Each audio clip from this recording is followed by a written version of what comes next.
Veronica Plebani is on her way to Paris 2024 and what will be her second Paralympic Games, representing Italy on the sport's biggest stage.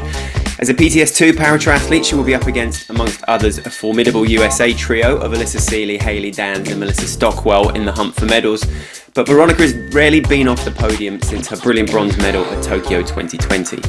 A talented snowboarder when she contracted acute bacterial meningitis at the age of just 15. After recovery and rehabilitation, she went on to represent Italy at the Sochi Winter Paralympics on the snow, before discovering triathlon and falling in love with what she has described as an absurd sport. She's also represented Italy at para-canoeing, graced the cover of Vogue magazine and written a novel, and is still just 28 years old. So, Veronica, welcome to the podcast. How are you? Where are you?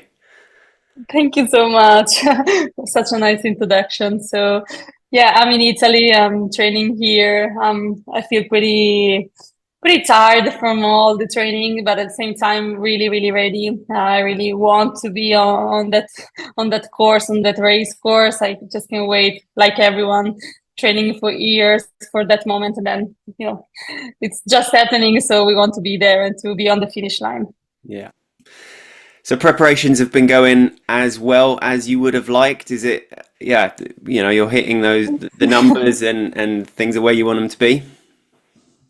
Well, kind of like everyone, something happens. I mean, the month before the Paralympic Games, always something happening. But at mid of July, I kind of broke my muscle, so my quad. So yeah, it was pretty tough not running for 2 weeks in that moment. It was pretty, mentally hard to handle. But then I recovered actually pretty well, and now I'm back where I want to be. So I feel like I did everything I could do. So that's the right spot where to be. So that was just a month ago, you say? You tore your... Yeah, I tore my muscle, like the quads. I don't know how to say it in English, the point, but running too much maybe. So I needed to recover a bit. I don't know. And then it's like having the kind of self-control, is it, to just know that you've got to leave it for a certain amount of time? And was that just more time in the pool then, or not even that really? Yeah. I did like a lot of hours in the pool. I mean, to not think about that, I was missing a part of the training, obviously, but at the same time, I'm really happy with how I handle it, because it can be hard to not be stressed about it in such a time in the preparation. But actually, I'm really happy about myself, about how I ended up the things. So. And you are still just 28 years old, right? I was correct in that. There's a lot that you've packed in there already. A lot. So now I have to make big plans for the next year. So I'm going for my 4th Paralympic Games in Paris, and I just can't wait. It's actually your 4th. Yes, because I did the Winter Games in snowboard in Sochi. Then I did Rio 2016 in kayaking, and then Tokyo and hopefully Paris in triathlon. So And each time, like the pride of putting on that suit and representing Italy, it must never diminish. You must just each one of those has felt incredibly special. Yeah, absolutely. Pretty different, every one of it. And actually, it's becoming always more and more, I'm always more proud to represent Italy, to represent my journey and what I have achieved in the years, and to be representing the Italian community of persons with disability in the sport field is always something that really makes me proud and happy about it. So there's a few para-triathletes who've Kendall Gretsch was a cross-country skier, right? Cross-country skier, I think. And one of several who've kind of experienced other sports as well. Yeah, winter and summer. Then we have Chet Platt that can experience 2 different sports in one game. Yeah. So I think he's not the only one. I think in Tokyo, even Susana Rodriguez from Spain I think she did also some athletics. I'm not sure of the race, but I think that she did something else than triathlon. So Yeah. that's cool. Yannick Bourseau was a cross-country skier as well, I believe. Yeah, was that was the snow your first love? You said did you grow up in the mountains then or near? I grew up near the mountains, actually, here in north of Italy. But yeah, I was always doing a lot of sports, and my family, everyone's here, just did snowboard since they could. So when I was little, I've started snowboarding, and after my disease, after the meningitis, I decided to go back to the sport I knew. So Mhm. I tried snowboard as the first thing, but at the same time, I live on the river and I've started kayaking as soon as I can. Right. But I wasn't kayaking before actually my disease. So yeah, I wanted to move. I wanted to discover again how to move in the world, and that's how I did it. Wow. So what was the Sochi experience like? I was 18. I was like qualified. Yeah, it was pretty fun. I have to say, the snowboard team, it's crazy, and I Yeah. really love them all. And yeah, I was 18. I was qualifying. Like with the last race, I didn't really believe to be able to qualify, and so it was everything. A gift. I was really super grateful. It was everything unexpected. So I really enjoyed a lot to be there, and I've stayed in Sochi for a long time, so I could like go to see all the other races, and it was fun to first Paralympic experience to see every sport, every disability competing. I mean, it was a good introduction for me. So it's pretty different because you have to feel a lot with your feet on the snowboard. I mean, running, I have just to push with my legs, and okay, once I've found the balance, the right alignment with prosthetics, I'm Mm. okay. And I just have to train. And in snowboard, you have to feel a lot, so you have to learn how your prosthetics responds on your body movement. So yeah, it's pretty a different work, but both are really important and really makes me I don't know, makes me complete in some way to they understand to under makes me able to understand better the use of prosthetics and my body around the prosthetics. So yeah, it's important to to do different sports, in my opinion. Yeah.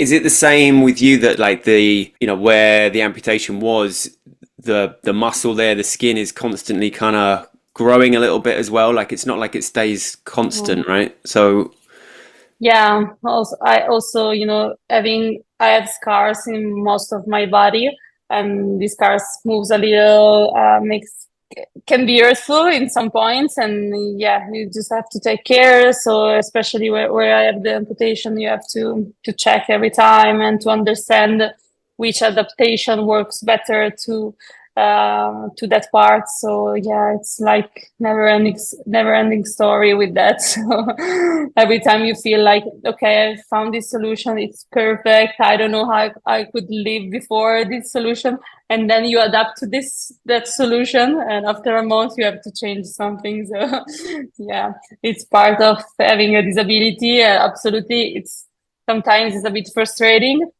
but most of the times help you to find your unique way to adapt to things, to adapt to sports, and it's pretty interesting to me.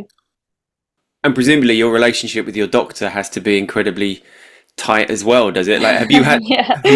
have you had the same one for the majority of your time since 2015 and Kind of. I mean, I have like different doctors, and it's like for different levels. yeah. So yeah, I know where I get to some point I have to call him, but yeah, some most of the times when I get injured a little bit too much, I go back to the one that was in the hospital with me, actually working on myself. So yeah, I've I have to work with doctors that know me well, that know what I do every day, to understand what how I can get hurt and how to avoid it. So was the amputation an essential part of getting rid of, so you had bacterial meningitis, that was what you contracted in 2015, and then, Yeah. or was it just that, because it attacks the bones amongst No, other it's things? kind of, it's the bacterial part gives like an alert to your body, and your body, like to save itself, goes on with a sepsis. I don't know how it's, I think Yes. it's right word in English, Yes. sepsis. And so, I mean, the last parts of your body, fingers, feet, and all these parts basically remains without blood, and that's like they basically die, some parts, and so they have to amputate that part to in order to let the other part of your body recover. So So it's an immune yeah, response is to like yeah, take the kind blood of, out of the extremities.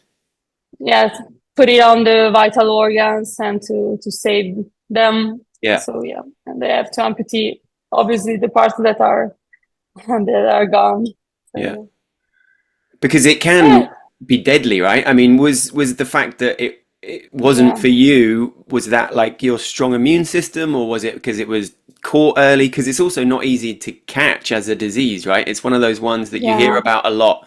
I guess like students, particularly here in the UK, is like it's this odd illness that can manifest itself in ways that just look like a cold, or that can, yeah, you can have like fever, vomit. That's what I had. Nothing right. really.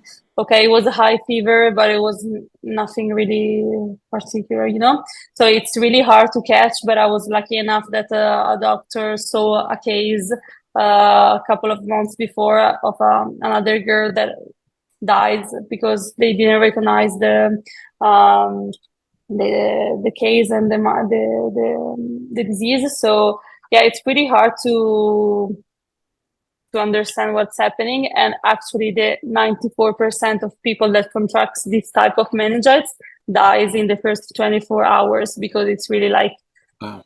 you have to catch it in that first 24 hours. So it's really hard to understand it as as soon as possible because yeah, you just have some fever and some vomit, but then you have like some dark spot on your skin, Mm. and that's the blood that starts to, I don't know how to say it, but start to to be more dense. And so yeah, at that point you have to be lucky enough to have a doctor in front that can recognize that spots and try his best to save you in that first hours, because that was what happened to me. And actually at first when I got to the hospital, the first doctor that saw me and saw the dark spots said, okay, it's an allergy to something that I had, but it wasn't really, you know, so dangerous. So they put me like in green line. Okay, just wait here and we will come back. But actually, I couldn't even stand on my feet anymore. And the doctor said, okay, that's not the case. Let's take her to have other exams. And Mm. yeah, really saved my life, that thing. So Yeah. yeah, So we within moved. within a short period, like 24 hours or so, you went from feeling bad to not being, Okay. not, well, yeah, okay, to obviously bad enough to go to the hospital, to not being Yeah. able to stand up and basically leave the hospital. It was like it's that Yeah, but quick it that was it. like, yeah, it was like 6 hours. Wow. Everything from where when I was okay till like I was dying, it was like 6 hours because I was at home really feeling okay, and from one second to another I felt the fever coming up on me, but it was like 1 second I was okay, the other second I Mm. was bad. And from there I just like wait a couple of hours because I couldn't understand what was happening. And then I said okay, I felt too sick, and my mom took me to the hospital. So yeah, from there, like in 1 hour, I was like in intensive care. So yeah, it was pretty fast. Wow. And how long did you have to stay in hospital? Like what is the treatment for something like that? Basically, you have to survive in the first month because your organs are working so much. You have like a super multi-organ stress around. So yeah, you have to survive the sepsis. So I had like I was in the hospital for 4 months and a half, but the first month was the obviously the hardest one Mm. was like surviving, and then for the other 3 months I was um, having amputation, taking care of the skin condition and everything with multiple surgeries, but it was like more stable, obviously. But as a So, 15-year-old girl, I mean, you've been was like tough. whacked by this thing that at least I don't know, like obviously it's completely shattering news to hear that you're gonna have to have an Yeah. amputation, right? No matter what.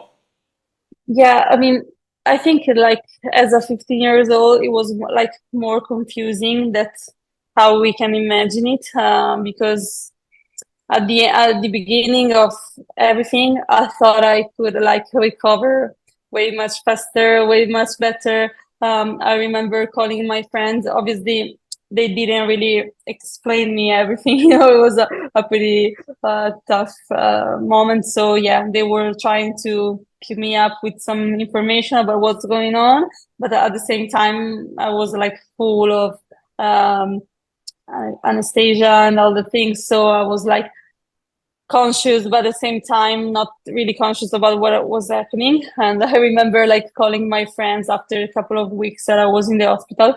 I was like, even I couldn't even really speak well, but I was like, don't worry, in a month I will be to the beach with you. I will have some little scars, but I will put something on and then they will be gone. I mean, I had no idea how it will change my body, actually, everything that was happening. And obviously, the moment that they told you that they have to amputate, they really make sure that you understand that the amputation are needed to save your life, actually, Mm. because if they don't amputate, it can like spread all over your legs, all over your arms. So that's the strong point where doctors stays on. But obviously it was tough. I can say it was easy. I am super grateful about how I manage everything, but it was tough, and it's right to feel bad in that situation and to be able to react to some situation or something that, yeah, it's not so easy, but I'm really glad I made it. I bet. Well, and your mum, who obviously took you there in the first place, and just she loses you to a hospital for 4.5 months, obviously seeing you a huge amount during that time, I've no doubt, but like absolutely Yeah. heartbreaking for her. Yeah, my parents were so great. I can even think about it because they were like able to, find the balance between, okay, you're having the worst thing possible now. Yeah, it's okay to feel bad. It's okay to ask yourself, why me? Why it's happening to me? Why this bad thing is not happening to something else, someone else? But at the same time, my dad is super reactive, super okay. After the hospital, we will go to New York to the marathon. No worry, life goes on. So yeah, I had like one day bad, one day good. So I was like able to find the space to just be frustrated about what's happening and also to be positive about my recovery. So I think that really helped me to balance what was happening to me. Yeah. And then after all of that time, the excitement of being able to leave hospital at last with like must have been pretty scary as well though, no? To sort of then Yeah, it was definitely scary because I was coming out from the hospital absolutely transformed. My body was really really not really kind with me. It was hard to work with my body, to see myself in such a different shape. And also no one on of my friends knew how I was looking. So it was hard to present again myself at the beginning. But I mean, I thought it would be hard, but actually, yeah, I couldn't wait to get out of the hospital. I got out of the hospital, and they say, okay, that we will see like couple of person for today, and then maybe tomorrow I will see how I feel. And actually, all of my friends were outside of my house waiting for me, and it was super emotional to see everyone so happy to see me. And there, I've understood that it doesn't matter. I mean, how it looked, I was still Veronica, and they wanted to see Veronica, so it was really helpful in my recovery process to see that moment. Yeah. And going back to school was possible? Yeah, I was like looking forward to go back to school because it was on in the summer, so I've missed the summer, and then I went back to school 1 week after the hospital. Yeah, it was cool to be back to normal life actually. So being with friends all day and not with the parents in a hospital room, it was cool Yeah, at the yeah. moment. Yeah. When you go through something like that as a young person, do you now at 28 still feel like a kind of weird connection to that girl as someone who, you know, you have to be proud of, grateful to how strong she was to be where you are now as well? Yeah, absolutely. I sometimes I really can't realize that it was me. Yeah. I mean, you know, when you go through something difficult now, I'm thinking about everything I went through in such a younger and how positively I react. It was like Mm. super impressive to me. But yeah, it was me. It was me, and sometimes, yeah, it was just my way to react things. And I know that still, when there's something difficult, I really try to push harder. So it's part of myself and part of my journey in every step. So, Mm. yeah. Yeah, also triathlon actually was pretty a big challenge for me at the beginning because I'm still not able to walk much, but I found a way to run because at the beginning my dad, it's the one that always pushed me to do things and everything. Yeah. It was a bit scary for me to do triathlon. It was okay, maybe it's too much. Okay, Veronica, you did a lot, but okay, let's talk about it for a second. Yeah. Running, okay. Uh, and the fact that it was a bit scary about it, scared about it, really pushed me to do it, to show him that I was able to. And at the beginning, it was such a challenge actually to find a way to run because I hadn't that prosthetics that I'm using now, Mm. and with different adaptation, I've hurt myself a bit. But yeah, it really makes me even more proud to that I resist to that situation and find a new way to run. And now I know how to run. I know how to be able to run without pain, and it's like something really, that gives me a lot of freedom to be able to run wherever I am, whenever. So it's cool. Mm. So it was, am I right in saying 2017, your first Italian championships? Yeah. And was that literally the first proper race, or had you been doing some kind of very local ones or different? No. It was absolutely my first race. I was coming back from Rio, and I was moving in another city to study in Bologna. It's for the center of Italy. And there it was like hard to do kayak. When I was in the Paralympic village in Rio, I met the Italian triathlon team, and they really like amazed me with this sport where you swim, you bike, you run, and here I am. So it was it was a nice job from them. So when I moved to Bologna, I started training in a gym, and there was like a personal trainer that was also a triathlon coach, and I was already in the mindset of triathlon, I was like, okay, I need to learn how to swim, how to run, how to bike, and he really helped me a lot to start. And he said, okay, let's do the Italian para triathlons championship next year in April, and we have like this goal, and we will see. But actually, I didn't know that that goal was just the beginning, because after that race, the Italian para triathlon national team asked me, okay, what do you have to do this year? So I went to the Worlds in Rotterdam that year. So yeah, it was really crazy. World Cups, World Championships. So yeah, everything that year was pretty absurd to me, but it was cool. And entering that whole paratriathlon kind of family community world, whatever you want to call it, it's it's quite a special place as well, isn't it? And I guess you have to start with like going through the admin side of the classification and everything, so so you're a PTS2 athlete, right? So it goes Mhm. PTS2, 3, 4, 5, the two lower number being the more severe impairments.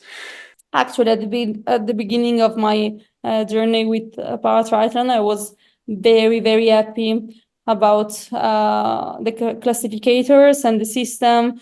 I felt like everyone was really taking care of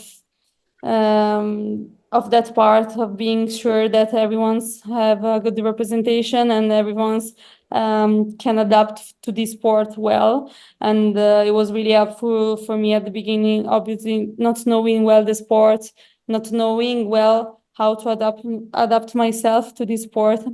And yeah, it was something that uh, I didn't experience in other sports. It was more like um, I don't know, a decision that you couldn't really understand. Mhm.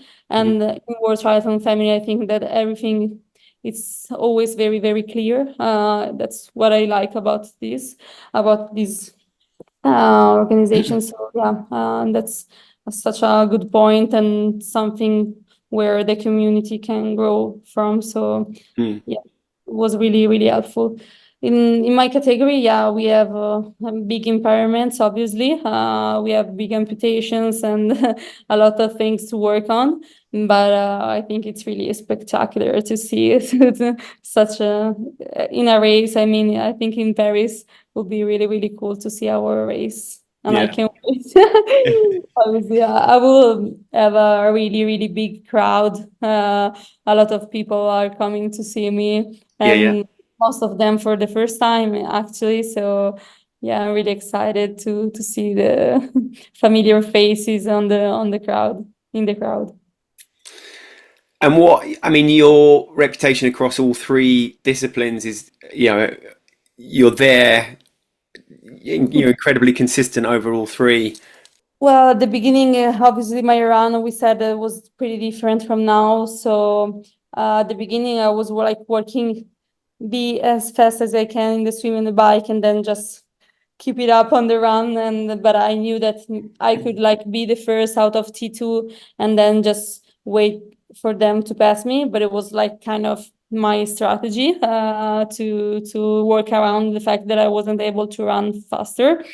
But when I switched to the other type of prosthetic, it was another kind of job. It was like, okay, now I can run. I have to work on the running part, and yeah, it was really cool to see how can I grow in the running fraction. So I'm really looking forward to see if I do better in Paris because yeah, I really worked a lot on the running part and. Obviously, I want to be there in the swimming and in the bike, but I know that we can make a difference in the running part. So I Mm. really hopefully I have a good running fraction. So yeah, we'll Yeah. see.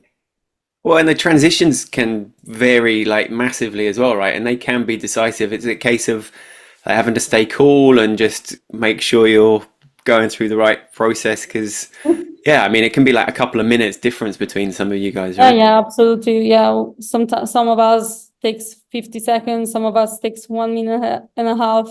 It really depends on what type of things you have to put on yourself, take out. Like when I get from the bike, I need to take two prosthetics out and put two prosthetics in. Yeah. And yeah, you have to be fast to do that and make sure like you close it well, because if I don't close well my prosthetics, I can't run actually. So it's not like a shoes that if doesn't fit well, it's just maybe annoying, but it's not much. I mean, I simply cannot run. So yeah, you have to be very fast, but very focused on doing things well in order to be able then to do things better. Hmm. I mentioned the three Americans in the intro, and also like Yukako Hata and Anu Francis, the Australian. They're going to be big rivals out there. How do you see it playing out? I mean, you split the Americans in Tokyo, obviously, when you won the bronze. You did the same in Montreal in June this year, and won the bronze there. So, but this is going to be a big, big test again to Yeah, I try and get. mean, I haven't seen Anu Francis this year, and she is so strong. So I'm really looking forward to see her on the course. You know, I just can't make anything wrong. I just have to do everything perfect to be there and to play my game and to be able to stay around the podium. I don't know. We will see in the race. It's pretty hard to say it now because everyone is in the best shape at this race, and hopefully me too. Mhm. And we will see. But yeah, in Montreal, I was really, really pumped because I was bronze medal and Anu Francis was missing, obviously, but at the same time, I was really, really close to LA Dance, to the second American. So yeah, that gives me a lot of good vibes to be so close, and also because I did such a bad swimming in Montreal. So hopefully, if I have a good swim, a good bike, I know I can run with them, and then we will we will play for the finish line. Yeah. Yeah. Especially having the course lined with like friendly faces screaming the place down for you, no doubt. I mean, Yeah. did you see the much of the Olympic races and just So much people, so many people. Yeah. yeah. It was I super mean, cool. you won't have experienced many moments like it, presumably. Just, Tokyo obviously was still very much kind of locked down, wasn't it? There was a few people out on the course, but certainly the grandstands and stuff were pretty quiet. And then in Sochi, presumably, it's not quite as many people Yeah, up the no, it's not. mountains for the kayaking in Rio. I don't know, but Yeah. um, No, it's totally different. I have to say that I think that I've experienced some of it, but I mean, not even comparing, but when we had like the World Paratriathlon Series in Iseo here in Italy, I yeah. had a lot of crowd, a lot of home crowd. There was a lot of people, so I pretty know the feeling. But actually, I know that I have no idea how many people will be on this course in Paris, and I really like take a lot of energy from the crowd. So I think it will be on my side, this thing. So yeah.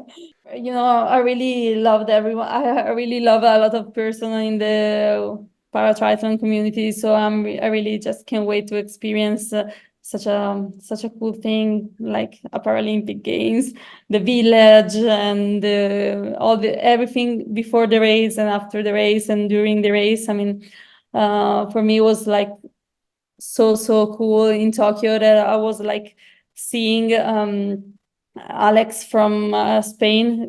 He is PTS 4 or PTS, yeah, PTS 4. Was like going to take the bronze medal, and I had like the last lap of running. I was like seeing him. I'm such a fan. I really, we are so friend. I mean, he's a good friend of mine, so it Oh, was really, really cool to see him taking the bronze and knowing that after Alet was like my turn because I was already in the third position. So, yeah, I mean, it's sharing this experience with a lot of other great athletes around the world. With the Italian team, they are all crazy good. So I'm really happy to share it with them. I think it will be a very joyful week next week. Yeah. Are you starting to like gather what you're taking already, or are you a bit of a last minute packer? Because presumably there's a few little things you're going to want to take with you to just feel more at Yeah. home and I'm absolutely a last minute packer, but thinking about what what I want to bring with me. I will take picture with other athletes that are not coming to the Paralympic Games, but they were like absolutely part of this journey. And like Rita Kukuru, she was in Tokyo and she couldn't make it for Paris, but she's such a friend of mine. She will come to cheer for me. So yeah, it will be really great. And I have a picture, amazing picture with her. I have the Italian flag. I have a little things from my friends that I want to bring in my room and to put it all around. I mean, the decoration that will go in on the first day will be very important. So yeah, absolutely important. a few special outfits for hitting Paris in as well, no doubt. I mean, you've graced the cover of the biggest fashion magazine on the planet. You've done various Yeah. sort of shoots and things over the years, right? It's Yeah, even if I think I'm not really good in fashion, but yeah, it happens, so it's fine, absolutely. But actually, the day after the race, on the second, so after even the race from the other guys, hopefully, because we cannot move the race on the third, that's everything I want. Anyway, I really hope that our race it's over on the second, and on the second night, I will like have a celebration of these 10 years of Paralympic Games that I had. So yeah, I will have a fashion moment there. So yeah. Yeah, you said you were like attracted to the like absurd stresses and strains of triathlon in a way, but a photo shoot for the cover of Vogue is a very different kind of stress and strain, presumably, right? That can't have been easy. Yeah, it wasn't easy, but at the same time it was so fun. I mean, absurd, absolutely absurd to see how many people works around it, how I mean how many also different position they are in making such a big thing. It was like caring for even the smallest thing on the set. It was like a lot of work from everybody, and I was absolutely tired at the end of the day. I was like, okay, in the morning, I was like, no worries, I'm an athlete, I can do whatever. And at the end of the day, it was like 11 p.m. We were like from 7, I was like moving, then going into the water, out of the water to do some images. So yeah, I was absolutely tired, and it was really absurd. I mean, at the beginning when they called me, I haven't realized it was on me. I mean, I was like, okay, it's a cover with a lot of people on it representing the disability community, and then Nope, after, it's yeah, you. it was on me. It was just about me. I mean, couldn't believe because they started like sending some email talking about the makeup and the styling and all the things, and I was, but it's only me. I mean, where are the other person? I mean, what is it? And they say, yeah, it's just about you. The cover. I was like, oh, crazy. Yeah, it was absolutely incredible. I'm really So grateful. like a learning process in the appreciation of the life of a model not being quite as glamorous and easygoing as you like, but fundamentally uh, a very important moment for you and for a lot of people with who have maybe been through a similar thing as you to represent body image, body confidence on the cover of the planet's biggest magazine. Yeah, it's crazy. I mean, we are not used to see different type of bodies, different type of beauty, such in particular in such big covers. We are not used to see ourselves in that covers. So when they told me I had the chance to represent someone there, it was like crazy to me. And the fact is that we have to occupy more spaces as we can, so to represent more, to make ourselves visible. So it was like very, very a very important moment to me.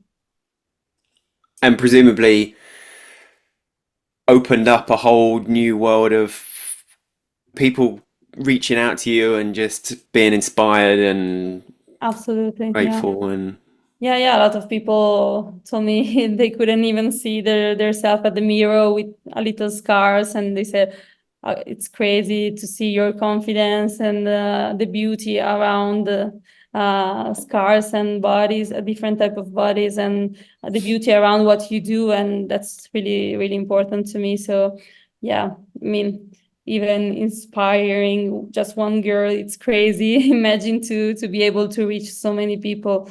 It's really something that really impressed me all the time. So yeah. mm, Yeah, and after that I could like be in other spots that was really important to me. At the same time, I was doing a runway in the Milan Fashion Week, a lot of things that are really particular for a person with disability. So it's really yeah. cool to be there all the And were time. you like pre the Vogue shoot, had you already created like an inner confidence for yourself? Yeah, absolutely. It's a long process, always changing, always growing. But at the same time, I have to say that actually sport gives me a lot of confidence back at the beginning, what I needed, and then from there I really understood that my body was incredible and could do incredible stuff, and that's what matters to me. So I from that moment I haven't like no shame in seeing myself, and actually I've started to see all the beauty around myself. So absolutely. I was confident enough to be able to show my body on such a big cover, but at the same time, yeah, it's something that you have to work on daily. So absolutely a process. And the book, so you wrote a novel as well, which was part of your like experience, right? I mean, it's not. I read you talking about it as like it's not all about you. It's not entirely biographical, but obviously, like there's bits of you in both the characters. One of them is Yoko, right? Which is your Yeah, middle name, yeah. which is quite an unusual name in Italy, presumably as well, is there?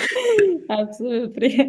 It's really, really particular in Italy. Actually, it's like my first name. First name it's Veronica Yoko, altogether. Right. Then I have also a middle name, and then I'm done. But absolutely, it's a cool name to have in Italy. My mom, it's bad, is full in love with Japan, really loved with the meaning of names. So yeah, that's why she called me Yoko.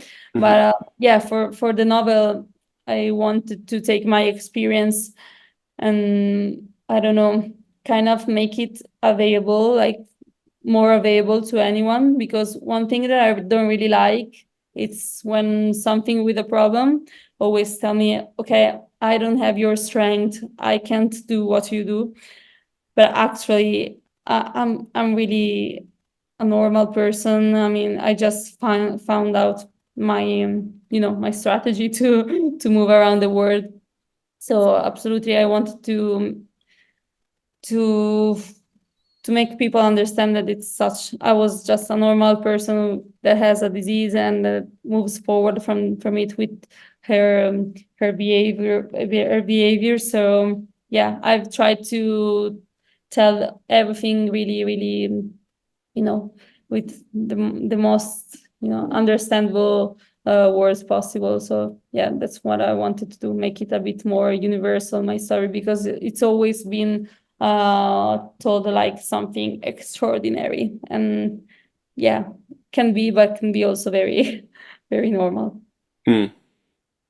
Is there something, anything that like annoys you in the way that people interact with? Disability, you mean? Yeah. Yeah, absolutely. I mean, the fact that especially in Italy, we think about disabled person like Paralympic athlete, amazing Paralympic athletes out of this world, and other way we think about disability as that poor people that are closed in their house, not doing nothing. So there's a huge part missing, a huge part of real life missing, and that's what needs to be represented more. Absolutely, Paralympic athletes and Paralympic Games and are really important to be like took as an example, because they can lead more people to be out in this world, and it's absolutely crazy. It's a big opportunity, to be seen at this stage, but at the same time, this needs to speak for that huge part that The people just living their lives and yeah. getting on with it, and yeah. Was that part of the drive behind writing the book, Yeah, and having like a different, more universal yeah, connection? in the book I tell the story of this girl that from when she was 14, the disease, and all her life just before sport. I mean, it was like starting to interact with sport, but actually everything I went through as a person, going back to life with a disability, with an acquired disability. So yeah, it was the aim was that. Hmm. In English, I think it translates as "flowers hungry for life." I won't try and pronounce it in Italian, but if you could, that would be good, please. Yeah, it's fiori affamati di vita. Nice. Yes, Was it something you'd already planned for a long time, or was it a pandemic? So it was at the end of 2020, right? So did it come out of a period where there wasn't as much racing and it was just difficult to even train, or was it not? Actually, no, it was like planned to be out just after Tokyo, and I was planning to do it like since 2 years. I was working on it, and yeah, actually, when the pandemic hit, we were already at a good point in the process, and we said, okay, let's move and just Get it put it wrapped up. in the world. Yeah, not, but yeah, just before Tokyo, it was okay. Had you always wanted to write a book, or was it like you were sort of Actually, writing no, notes about life and it just kind of grew out of that? Or no. I really couldn't imagine to write a book, especially about myself, about my story. So yeah, actually, the editor came to me and asked me to write something more like biographical. biographical? Yeah, And I would say, okay, I am 25 years old. I don't want to write a biographical book, sorry. But if you want, I can write this. And they said, okay, it kind of works. And they before, I mean, they started to read the first parts that I was sending them, and they liked them. So yeah, we moved from there. great. God, and the satisfaction of having that final printed version in your hand must be incredible, Yeah, huh? it was really incredible. Yeah, after 2 years of writing on the computer, on the portable, it was like really, really nice to have it on Yeah. paper finally. Yeah, it was cool. And then to be so well received, right? I mean, some of the reviews on there are brilliant. Like when if someone Yeah. says it's left them, I think it was like, yeah, humanly richer and more optimistic as a person. It's like, wow. Like, Yeah, absolutely unexpected. So yeah, yeah. I don't know. I mean, I think you have to read it and then you will tell me. is it available in English as well? Because I only saw, yeah, Yeah, in English there's the just in English I think the translation is, but yeah, there's English. yeah. What's the last sessions like? So it's Thursday, the 22nd of August. Today, lunchtime. Was the afternoon and the rest of the week and the weekend got in store session wise? So I think that this time I want to work a little bit like closer to the race. I want to feel a bit not heavy, but I mean on with the rhythm. So I think that the last big work I have it's like Monday. I will or the day after I will have like a big running work, and then I will but just let it go and chill until the race. I mean, chill. No one chills before the race. Actually, the most important race of your life. But yeah, I will try to relax, to enjoy the village, to enjoy the opening ceremony. I mean, the Paralympic Games are absolutely about the race, but absolutely about everything else. It's such a cool experience. So I really wish to enjoy everything. I'm really good at it, so I will try my best. And yeah, on Saturday I will have like a triathlon simulation. I will do it here on the river, so I get used to that. Then we go. In we go. Yeah. Excellent. Oh, well, it's been brilliant talking. Thank you so much. We obviously wish you the very best of luck out there. Can't wait. And Thank you. We'll see there. all right, well, a great few days finally to the build up and safe travels, and we'll see you over there. Thank you so much. You too. See you in Paris.